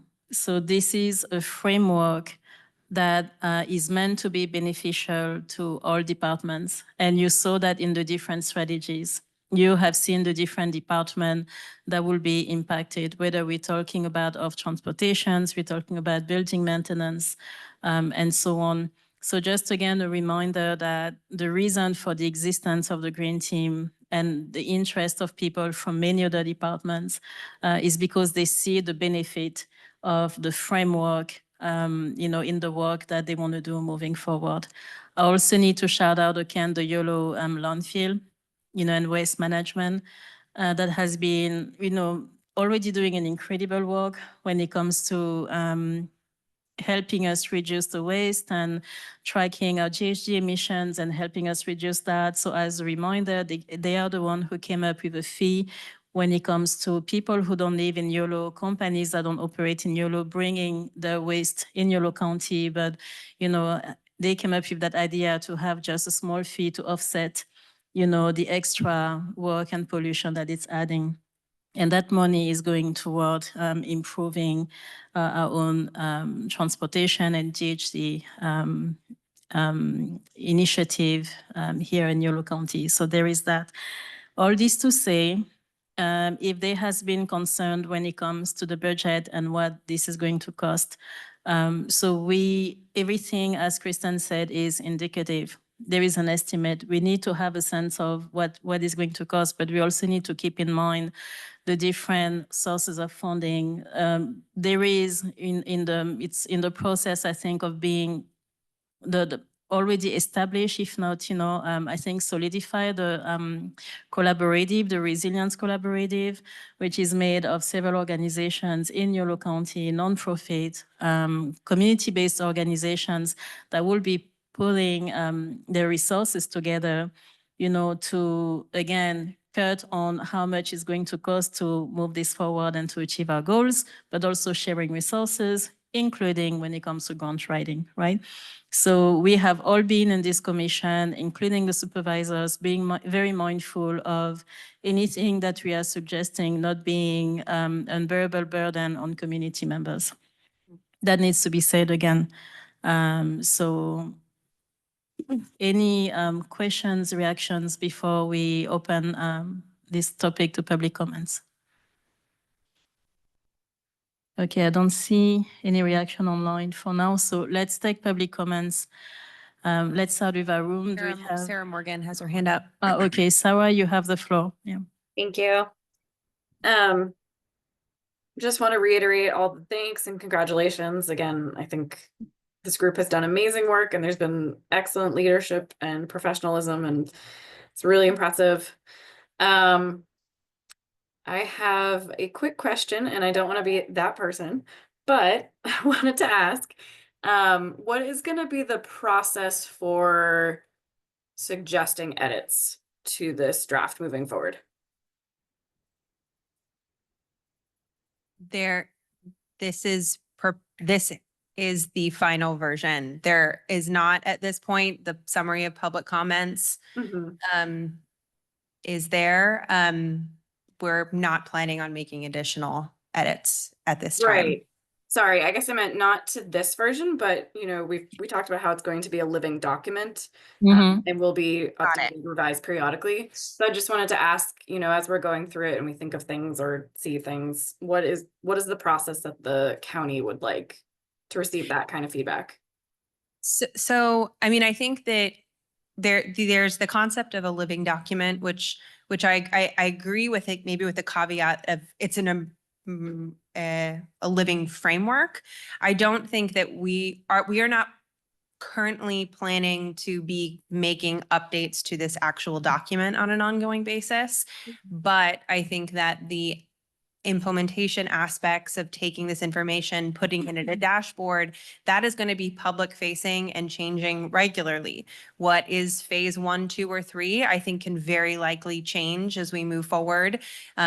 Specific text of actions might change as we get into implementation and see we're missing critical partners and we need additional actions, or wow, this was an oversight, this is done. Let's forget about it. So I think that those type of edits, you know, I see being on an ongoing basis, and I don't have off the top of my head the clear strategy for how we want to incorporate that feedback. Again, I think we need to see what the dashboard is and how it's set up before I can say for sure what that process is. There might be simple things that our selected consultant is thinking of that I just don't know about yet. So I see Chairman Bondo has a comment that she would like to add as well. Just, Sarah, thank you for the question. This is a question that was asked to Supervisor Provenza several months ago.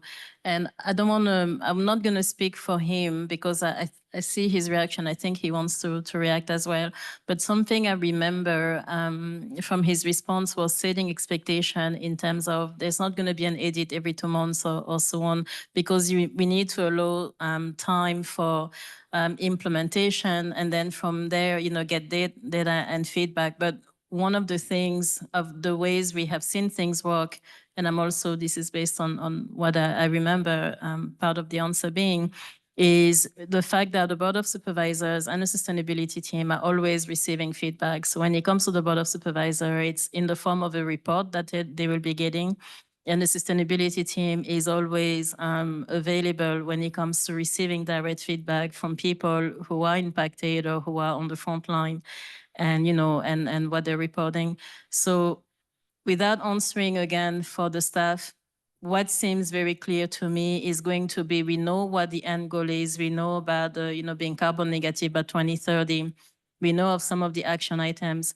From where I'm standing, part of an edit can be how we go from A to B in terms of this was the project that we wanted to, and the way we wanted to, you know, activate this project in the community, and realizing that there is a tweak that is needed, you know, again, based on what the reality is on the ground. So I hope that answers your question a little bit. And Supervisor Provenza, did you want to add to it? Sure, I think you stated that well. The last plan, the last climate action plan was 2011. So every, you know, if this plan ever becomes outdated or outmoded, you know, 5-10 years from now, we could always update it. But at this point, we move into implementation, and you find in implementation, I think we did on our last plan, that sometimes things change as you go along the way, but as long as you're within the general parameters of the plan, you're fine. The idea is to get the plan in place and then move to the implementation. And to add one other note as well, in the 2011 plan, staff did in 2014-15 do a checkpoint of how are we doing? What is our progress to date? Are there critical things that need to be updated?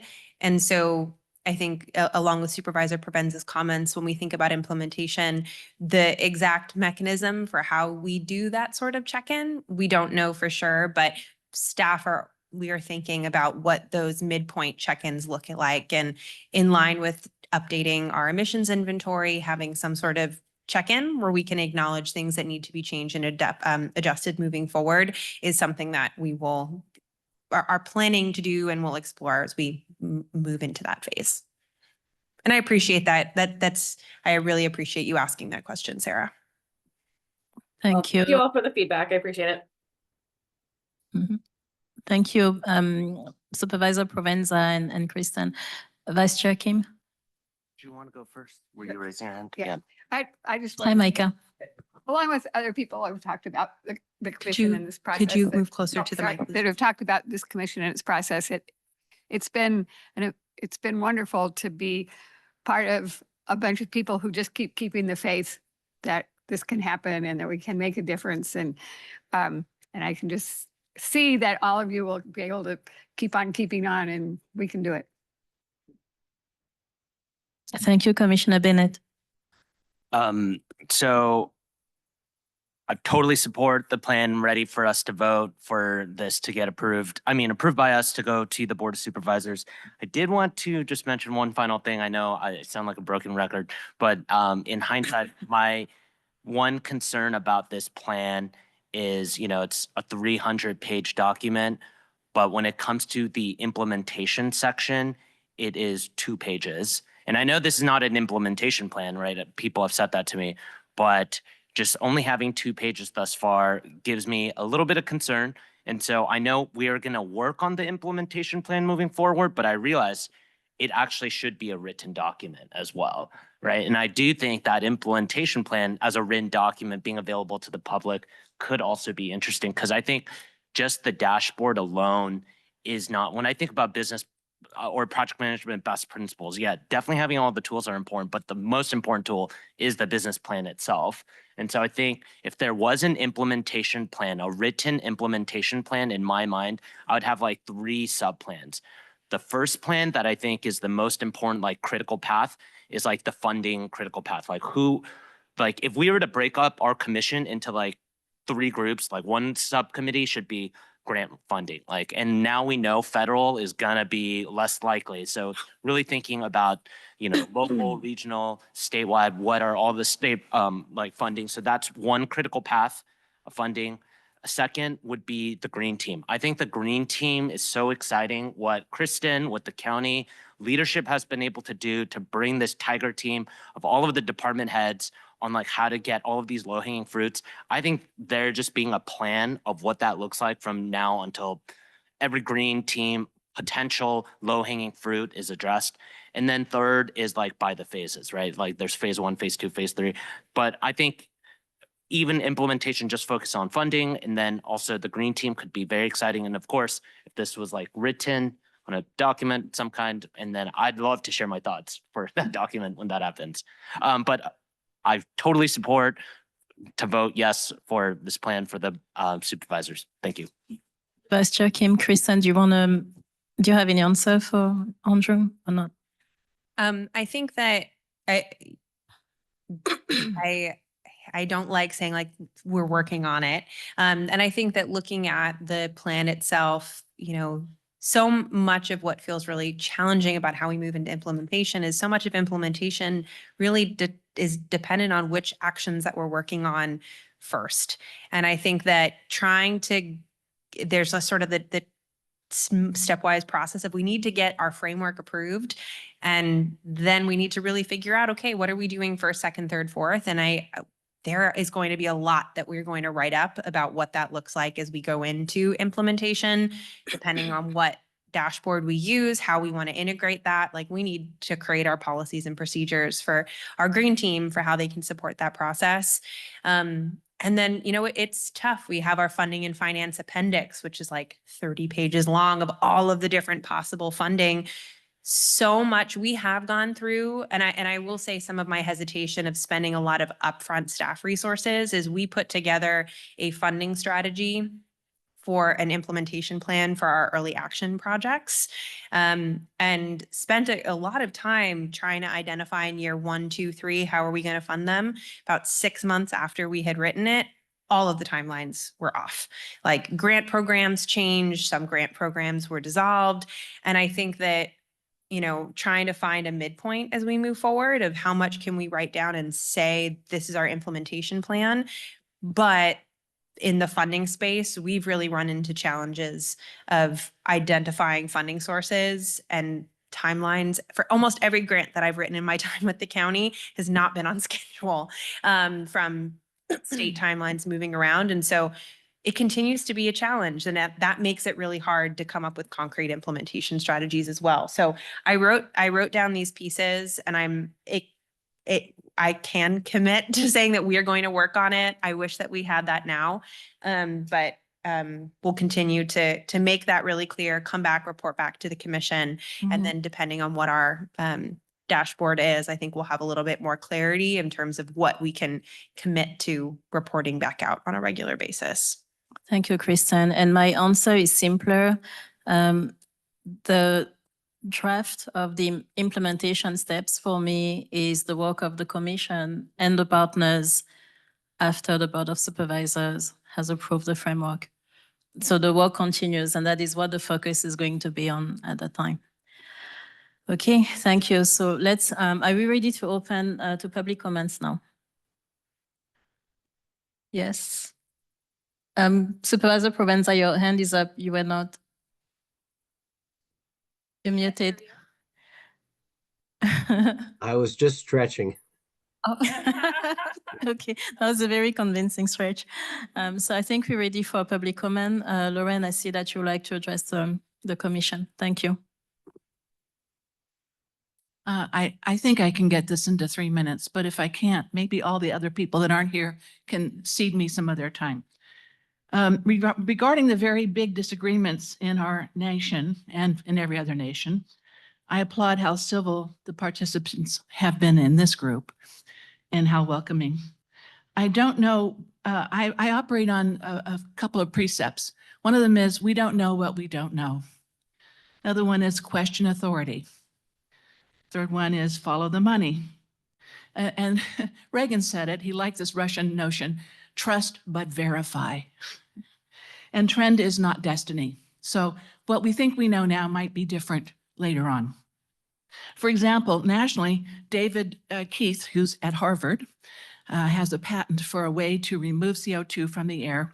It's these huge buildings with huge turbines all over the nation, and they would pour air through and grab it with this membrane that captures CO2. And the membrane needs to be cleaned all the time. Also, he's a proponent for geoengineering, which would be shading the earth from sunlight by spraying sulfur dioxide into the stratosphere, which is, you know, a plane needs fuel and get up there, and that's pollution and everything else. Meanwhile, we've been hearing for years about the threat of livestock, in particular cattle. And buffalo herds once roamed the Great Plains that I believe were in greater numbers than the cattle that we currently have. And they, you know, they didn't have a carbon problem back then. But we hardly ever hear about the amazing amount of carbon sequestration, and I think you guys know about it, but I don't hear it in the news on NPR, about the sequestration of CO2 by grazing animals, if this is done right. Keep in mind, grazing land pasture land is typically hilly and difficult to cultivate. So it's land that would not necessarily be available anyway for farming. But then I remember hearing at Chico State Sustainability Group that they have up there, David Johnson spoke about the importance of mycorrhizal fungi. Have you heard of them? Anybody? Okay, great, good. This is ahead of the crowd. But for everybody else who doesn't know, as a grandmother myself, I fell out of my chair in relief, thinking, oh my God, the problem could be solved this way. He said that in 15 years, we would have enough sequestration of CO2 from proper use of pasture land. Because when you have cattle chewing down on the grass, just the right amount, not too far because then it dies, but enough to make it grow new roots and to pull in CO2. You can get tons of CO2 per acre when you, and he said, he did the numbers, according, other people disagree with him, but he said that if you took half of the fallow land on Earth, well, the other No, people are. keep I'm going. You almost have 5 done. seconds left. Keep If you going. take half of the fallow land on Earth, which is 20% of land, any 1 year, 20% of the land is fallow. If you take half of that and you put cover crops on it and you inoculate it with mycorrhizal fungi, which must have living roots upon which to live. And most farmers plow at a certain season to get, and then when the rain comes and the weeds come up, then they plow again. But there's time when there's no plants. So the mycorrhizal fungi percentage of living matter in farmland is very low, if at all. But it should be 50-50 with bacteria. Anyway, if you do that, and he's done all the studies that, that he could do, he's an engineer before he was interested in farming. And so he was good at numbers, and he figured out that we could get back down below 350 parts per million CO2 in the atmosphere in 15 years if they would do that with half of the fallow land. Thank you very much, Lauren, for your comment. Do we have any public comment online? Christine. Christine, thank you for joining us. You are welcome to state your name, any affiliations you'd like us to be aware of, and you have 3 minutes. Can you hear me now? Oh, yeah. Yes, we can. Okay. So my name is Christine Shoemaker, and as someone has been a long-term fervent climate activist and attended many, if not all, of the YCCAC meetings, I'm really impressed, and I want to give thanks to the staff, to YCCAC, and the supervisors, especially Mr. Provenza, who came to many, if not all, of the YCCA meetings, and to Supervisor Saylor, who was a lot of the meetings during the initial part, and thanks to all of the public for getting us to this momentous step. And it truly is momentous. The Climate Emergency Declaration of 2020 of zero emissions by 2030 was aggressive and leading. And it is important, it's an important message broadly. And as Supervisor Provenza mentioned, in this new federal environment, it's important to keep the message out there because from my impression, we're not backing down to fighting the climate crisis. And as was said, we have 5 years to 2030 and our zero emission goal. And this short timeline highlights the importance of the dashboard and getting it right to allow staff and public to track process. Also, this is for unincorporated YOLO, and it's important to work strongly to collaborate with other local municipalities to really, strengthen the overall climate CO2 reduction. So finally, I want to thank you all, and I want to urge you to pass and send to the Board of Supervisors with enthusiastic support and ask for their support as well. Thank you. Thank you, Christine. Both comments have been noted. Any additional public comment? And Scott Stewart's next. Scott, thank you for joining us. You have the floor. You have 3 minutes. Thank you. I really appreciate the time to be with you. My name is Scott Stewart. I am part of the evolution that has become this commission that came from the YOLO Climate Emergency Coalition. Also have been standing in as an ally for Fridays for Future Youth and generally a part of this community's climate action. And it is with a lot of gratitude to be here now that I want to give praise to all the participants in the commission, the people who have visited this commission and the public, and our Board of Supervisors for their support of this effort. And it is the case that it is an all-encompassing effort. It needs all the input that we have in the county, and then I'm glad that those entities, the University of California, Davis, the Yoho-Dehi Nation, and others are rallying behind this cause to better manage our resources in a way that allows for regenerative economy to take hold and lift all boats. It is going to be difficult, as people have pointed out, in terms of implementation, but it is more than worth doing.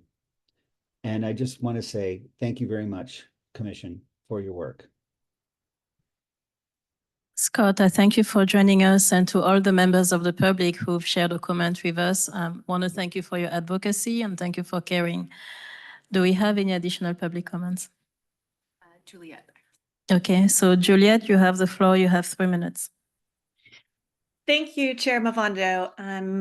My name again is Juliet Beck, and I have also been participating in this process since its beginning. I think I ran into Supervisor Don Saylor at the farmers market in Davis and said, hey, how about passing a climate action resolution similar to other communities around the country?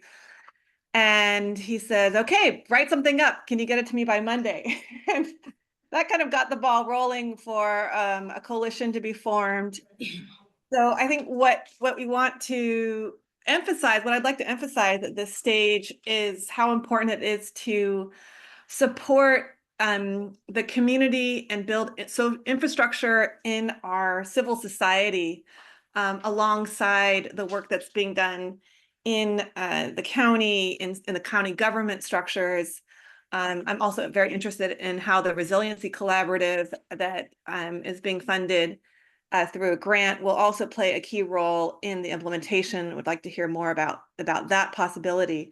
But I'm thinking a lot about the social infrastructure that's needed, where the juice is and the innovation and the energy can come from.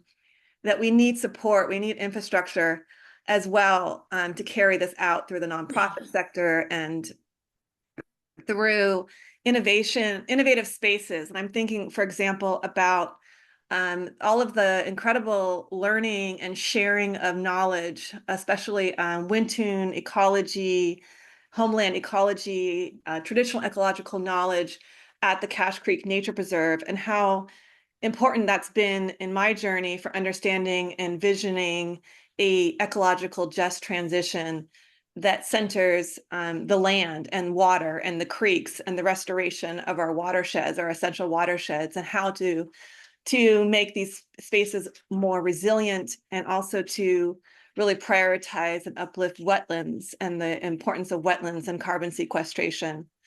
So these are the things that I'm thinking of, and I know that I will carry through into this implementation phase as best as I can to inspire new spaces for learning and innovation in the county. Already, I see the leadership is here, and it's a matter of listening to the land and listening to people who can be in touch and understand the deeper science and the long science that exists here in this land that we call Yolo County. So I'm inspired for the next phase of the work and encouraging us to continue thinking about how to bring resources out to the community and the spaces where the land healing can begin. Thank you, Juliette, for your comment. Do we have any additional public comment? Not at this time? Okay. So at this point, do we have a motion to approve that this draft of the Climate Action and Adaptation Plan be presented and recommended to the Board of Supervisors for approval? So move. That's Commissioner Dattel. Do we have a second? Second. Commissioner Ullman. Okay. Questions, discussions on that? No reaction online. I think we're ready to vote, Kristen. Commissioner Reed, Aye. Commissioner Daddle, Aye. Commissioner Ullman, Aye. Commissioner Kim, Aye. Commissioner Serena, Aye. Commissioner White, Aye. Chair Mbondo, Aye. and Commissioner Bennett. Aye. Motion passes. The motion passes. It's November 18. It is 6:01 p.m. This is an historical time. Okay, congratulations. We have a draft that is going to be presented to the Board of Supervisors. Our work is not done. Whoever is available, you are invited to come and support this item on December 3rd. You are invited to write an email if you cannot be there in person. And as a reminder, this will be, insert dramatic voice, the last time that you see Supervisor Provenza in action on the board. So again, thank you, everyone. We still have a few more agenda items to go through. So before you jump off your seat and flee the scene, this concludes our time on agenda item number 6. Again, really want to thank members of the public for your active participation and everyone involved in this conversation. So we're moving on to agenda item number 7, long range calendar referred to attachment R. We've never made it to this letter before. Is there anything that we need to know, Kristen, including future items or no, including the long range calendar, sorry. We will be bringing this forward on December 3rd to the Board of Okay. Supervisors. I think I will leave my update at that. Okay, that sounds good. So we don't usually take public comments on that, if I remember well. We do public comments on agenda item 7, long range calendar. Anyone? No, this concludes our time on agenda item 7. Moving on to agenda item 8, very exciting point of the meeting. Also, we are ready to hear reports from fellow commissioners, comments, announcements of any nature, and future agenda items. Who has an announcement to share, an event or anything else? Commissioner Serena. Yes, a few announcements. One, I've been working with YOLO Soul to support the Cuento Story Project, which is in English, and also supporting the Spanish component, which will be released very soon. And everyone is welcome to visit the KPay open space and listen to the Cuentos, which is narrated by Dana Almendarez, who is a culture bearer, and Dylan McKay, who is part of the Yochidi Wintu Nation, and their stories about that area and the plants and the ecosystem that has evolved there. So I welcome you all to visit the YOLO Soul website and listen to those stories and that's some of that history. And again, it will be available in Spanish very soon. And also, I didn't mention during the long range calendar, but I know that there's some issues being worked out on the calendar. I'm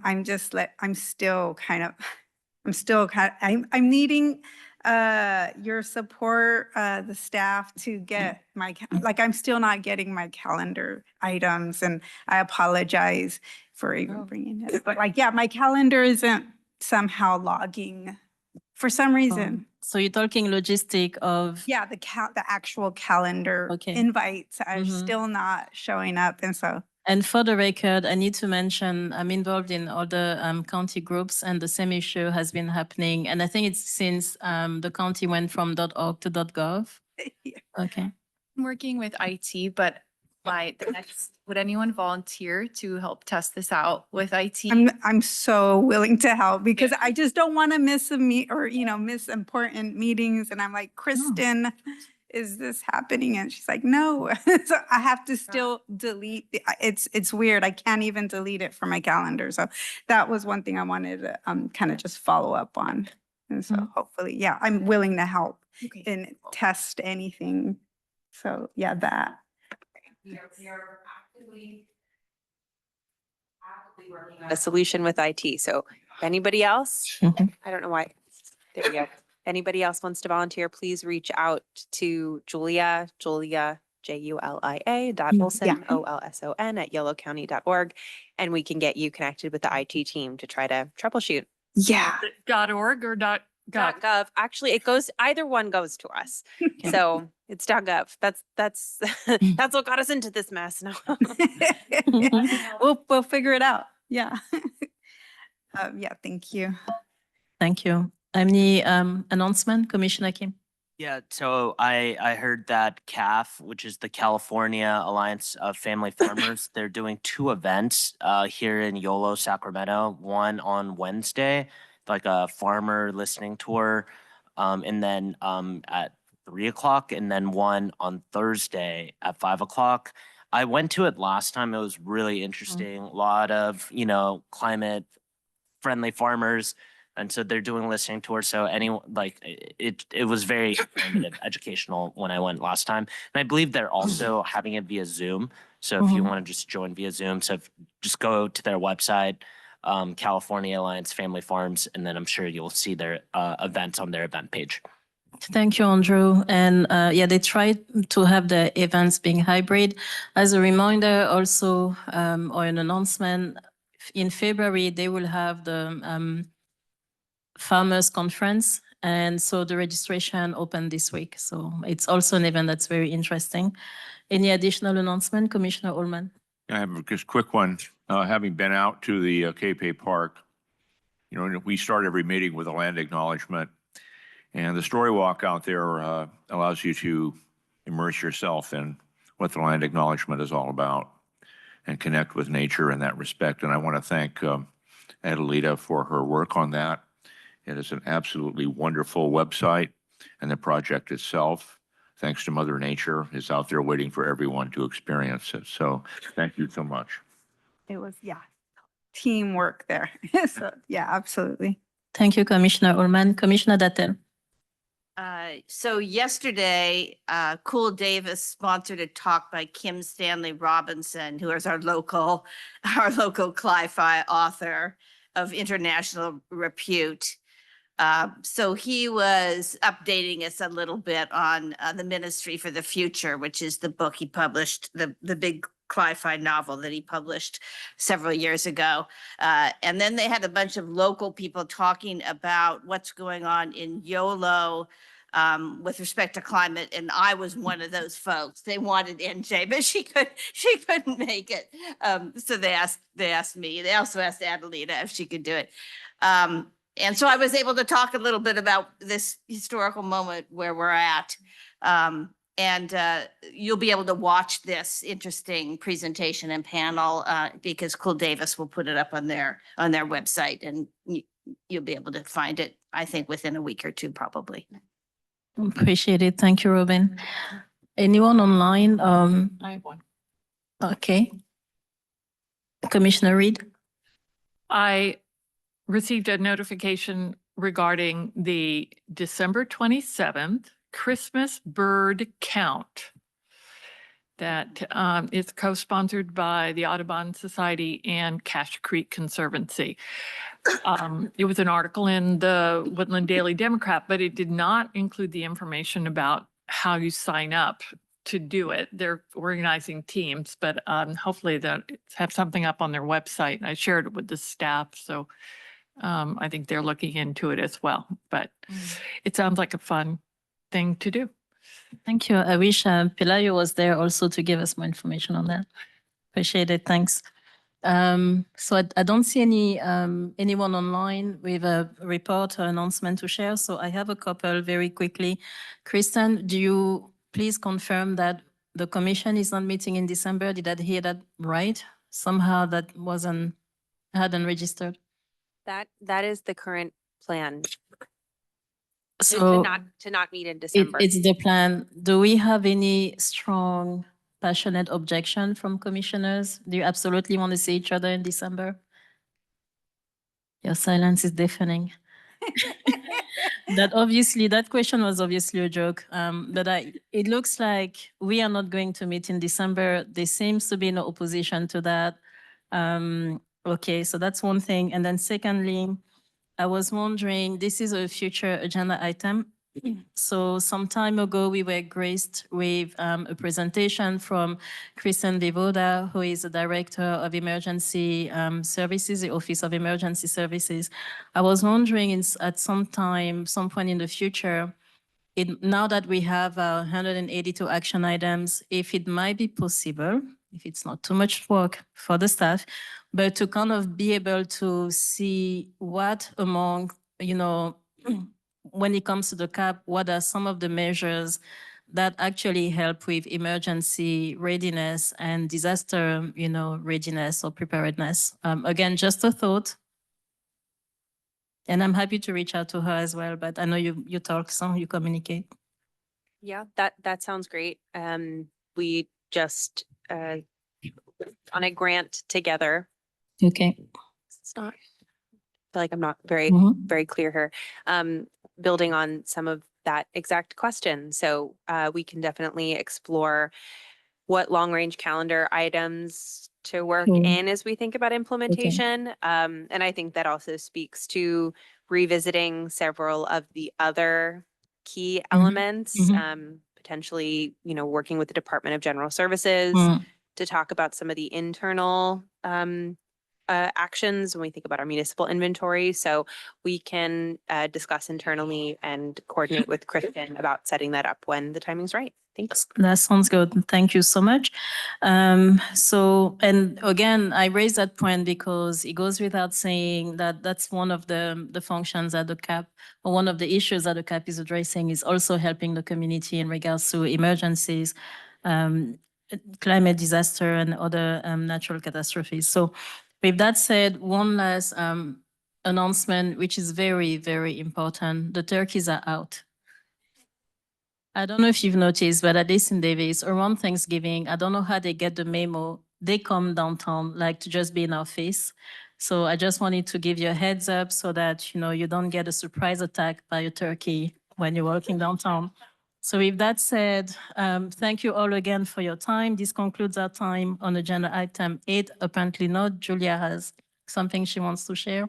Actually, the RCD has their hand raised. Oh, we have RCD with us. I'm not sure which member, if it's Kate or someone else, but thank you for joining us. You have the floor. Hi, this is Heather. I don't know if you can see me or not, but that's okay. You don't need to. Hi, Heather. I'm really excited about the passing of the CAP, and I just wanted to give one more announcement. December 2nd through December 6th is Healthy Soils Week, and YOLO RCD is partnering with the Solano County Farm Bureau in their Healthy Soils program. So it's an incentives program for healthy soils practices that sequester carbon and improve soil health on farmland. And the applications for that program are closing. That program is closing November 30th. So I just wanted to kind of give you an example of what we're working on right now. And also let you know that Healthy Soils Week is coming up. Oh, a lot of our natural working lands involves these very same practices. So it's really exciting to have all of these practices like cover crops and compost in our climate action and adaptation plan. Really exciting to see. And we're making our headway now. Thank you, Heather, for that announcement. Much appreciated. Do we have any additional announcement before I call the meeting to an end? Commissioner Ullman? One more thing. Yes. Sorry. NJ, I want to thank you too for conducting a master class on how to administer and move forward a commission of this nature. And it's such a complex subject area. You've done a masterful job in doing it. And I know I share the feelings of all of the other commissioners, and thanking you for your work here. It's extremely important. Oh my gosh. I appreciate it. Thank you, Evan. But I can't take this compliment, alone, because you have made the work easy. It's an absolute pleasure to work with all of you. And I need to also really commend your passion. So, Lauren, you joined us on a day where we were all behaving, but we've had very animated discussions. But again, thank you so much, Mark, for the kind words. Thanking the staff and of course, Supervisor Provenza. I am really trying to, I'm talking myself into respect his face and let him retire when the time comes. But you will be missed is what I'm getting at. So I think that this concludes our time together. As a reminder, this is our last meeting of 2024. We have cookies. I think the gluten-free options might be gone, so but please help yourself get some sugar. There's sugar-free options for when you get on the road. I'm not saying happy holidays because you still have much work to do before Friendsgiving and so on. But thank you all for your hard work. Thanks to everyone who gave us their time online and in person. Have a wonderful evening and please keep up the good work. Again, this concludes our time. This meeting is adjourned. It is 6:17 p.m. Bye. Drop the mic. Earliest we've ever ended. I know, we ended early. That's amazing.